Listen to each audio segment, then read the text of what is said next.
आई भैया आप लोग के अरुण चौबे के आवाज़ में बहुत ही पुराना गीत आप लोग के सुने के मिली और अच्छा लगी तो प्यार आशीर्वाद दिखाई जाए। सुनाई रामेश्वर काका गाँव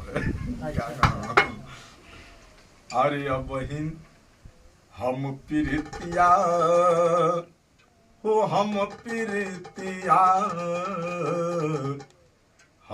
प्रीतिया के रीतियो न जननी की जिंदगी जवान हो गई। प्रीतिया के रीतियो न जननी की जिंदगी जवान हो गई।